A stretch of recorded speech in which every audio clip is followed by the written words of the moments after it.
Bonjour à tous et bienvenue sur ma chaîne. Aujourd'hui je vais vous présenter un couteau de la société ANV, donc Acta Non Verba, le A100. Alors rapidement, Acta Non Verba est une société tchèque.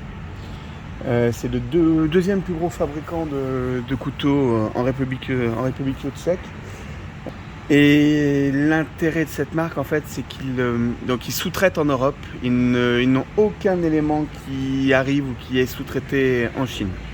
Donc tous les matériaux, toute la sous-traitance, s'il y en a, est fait en Europe. Et les couteaux sont fabriqués en République tchèque. Voilà. Donc le A100 en fait est un couteau qui existe en 3 couleurs. Donc vous l'avez en rouge, en noir et en bleu comme celui-ci. Donc il est disponible en 3 types d'acier. Donc vous avez le Magnacut, l'Elmax et le Sleipner. Le Sleipner qui est un acier de chez Bauer, une marque, un fabricant très connu, fournisseur d'acier. Alors le couteau a les plaquettes qui sont en polymère FRN. Je vais expliquer un petit peu après ce qu'il en est, mais je commence tout de suite par je ne sais pas si certains d'entre vous ont vu déjà des vidéos sur ce couteau, sur le A200. Le gros problème des versions précédentes était le côté chewing-gum du manche. Donc ils ont dû rectifier la densité de leur polymère, je pense, car il y a toujours, logique, un petit effet chewing-gum, mais qui est vachement moindre que ce qu'il y avait avant. Parce qu'avant, on pouvait toucher les 2 morceaux ici. Vous pouviez même presque tordre le couteau. J'ai vu ça sur une vidéo, c'était impressionnant.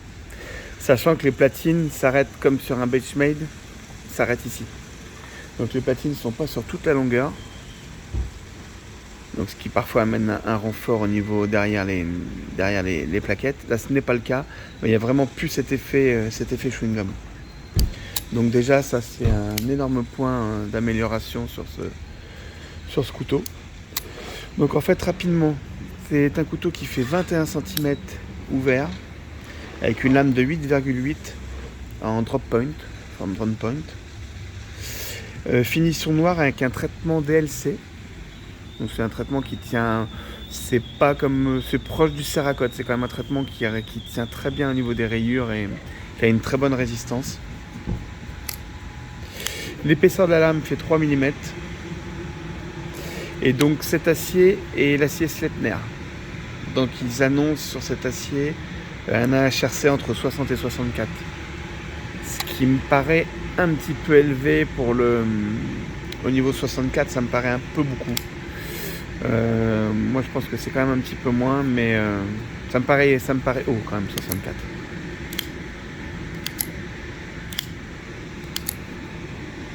Voilà, donc l'intérêt aussi de cet acier et de cette lame, c'est qu'elle bénéficie d'un traitement cryogénique.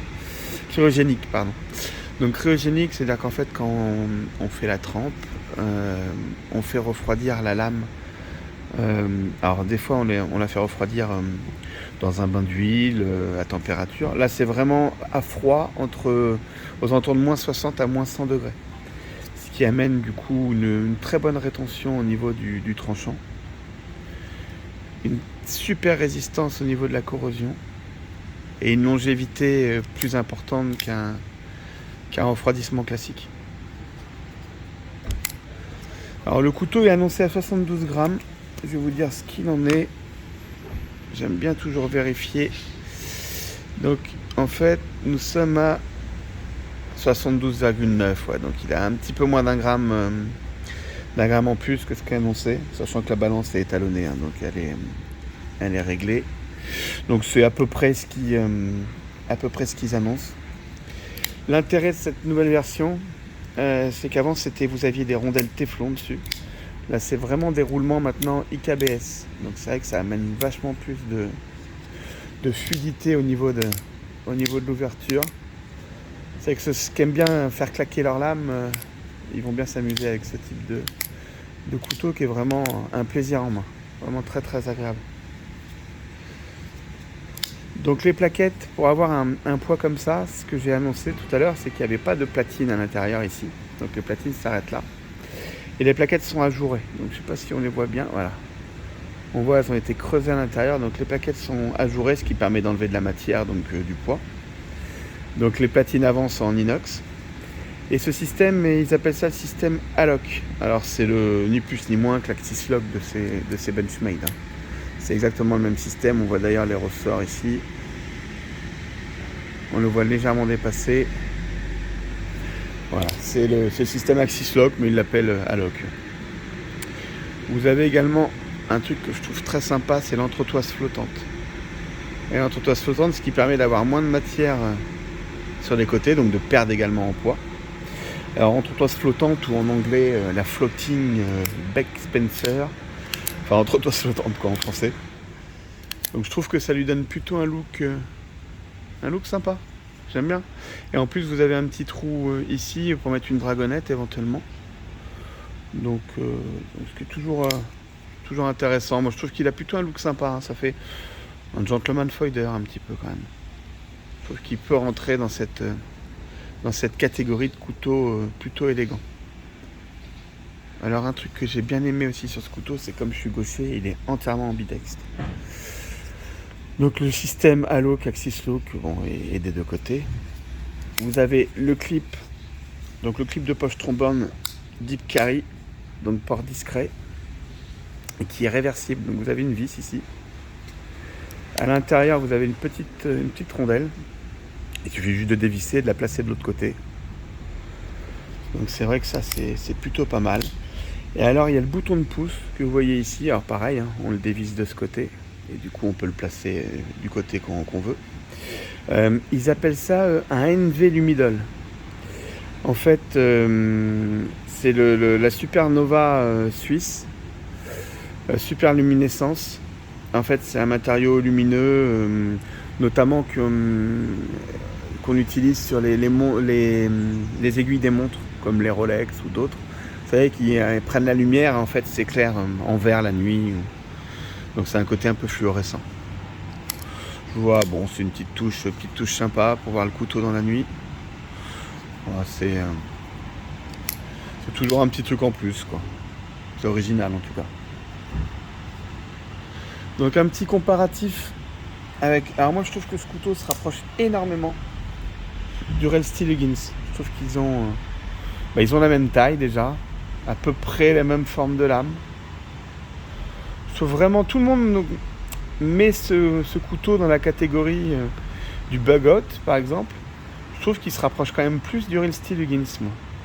Mais alors suivant comment on est placé, parce qu'avec l'angle de téléphone, vous voyez par exemple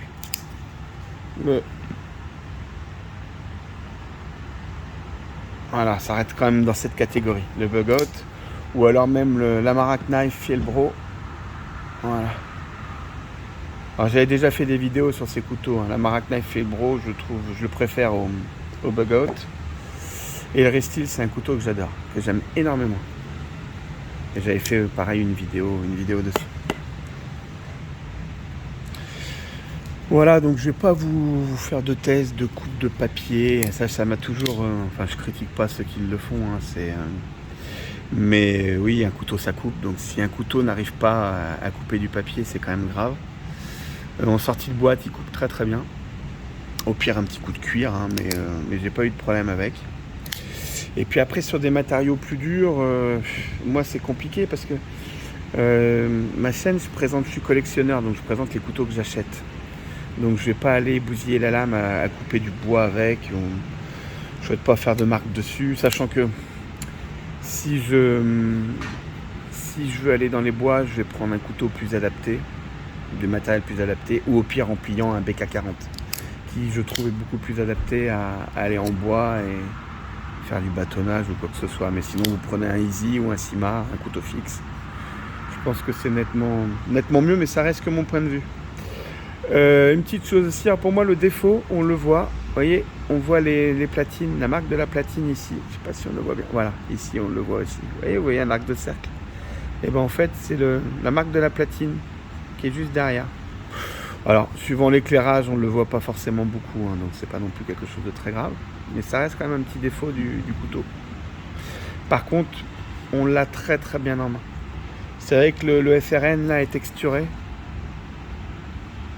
Alors le FRN, polymère FRN, c'est un matériau qui est utilisé pour les armes à feu souvent, qui est léger et très résistant. Et là vous voyez ils l'ont texturé, donc c'est vrai que ça glisse pas, vous pouvez avoir les mains mouillées. Déjà le doigt se positionne bien ici, vous l'avez vraiment très très bien en main. Vraiment un superbe couteau, très agréable. Alors pour l'acier, c'est la première fois que j'ai un acier Sypner comme ça, c'est l'acier moderne issu de la métallurgie des poudres. Donc ça serait comparable à quelque chose que tout le monde connaît, comparable à un D2 mais en mieux quand même, un D2 amélioré. Si on veut vraiment le classer, hein. C'est pas un D2 mais si on veut le classer, là, ça reste un acier correct, entre guillemets entrée de gamme, mais quand les traitements thermiques sont bien faits, c'est vraiment ça reste vraiment un bon acier qui a la réputation d'être un peu chiant à affûter. Après, moi personnellement, tous les couteaux que j'utilise le soir passent au cuir un petit coup. Donc pour moi, un couteau bien entretenu, c'est un couteau qui vieillit bien. Donc logiquement, il n'y a pas forcément à refaire les tranchants, sauf si vous coupez les matériaux un peu durs avec ou que vous allez dans les bois avec, quoi. Au niveau tarif, c'est un couteau... Alors en bleu, j'ai eu énormément mal à le trouver.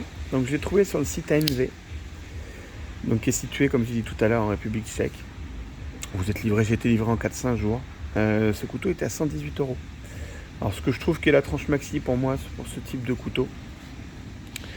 Avec l'acier Elmax et l'acier Manakut, ça monte à un peu plus de 150 et jusqu'à 180. J'ai trouvé ça quand même élevé, sachant que c'est ce que je reproche au Bug Out, d'avoir des prix élevés. Je me voyais pas mettre plus de 120 € dans un couteau équivalent. Donc je trouve que le bon compromis, c'est celui-ci, même si 118 € reste quand même un budget. Vous avez quand même un couteau qui est de très très bonne qualité, vous voyez, qui est très fluide, qui est vraiment très très agréable. Voilà, et j'ai oublié une petite précision, il arrive dans une petite boîte noire, je vous mettrai une petite photo de la boîte, parce que je ne l'ai pas avec moi, voilà. Donc je vais vous la mettre en photo, rien d'extraordinaire, mais bien emballé. Et l'intérêt, c'est qu'il y a une petite carte avec notamment la personne qui a monté le couteau, mais surtout la personne qui a fait les vérifications avant le départ d'usine. Donc ce qui est très bien, et pas le cas de certaines grandes marques, vérifier que tout est bien aligné, que la lame est bien centrée, que le couteau n'a pas de défaut particulier avant son départ. Voilà, en tout cas je vous remercie d'avoir regardé cette vidéo, je vous dis à très bientôt et surtout portez-vous bien, prenez soin de vous et de votre famille, à bientôt.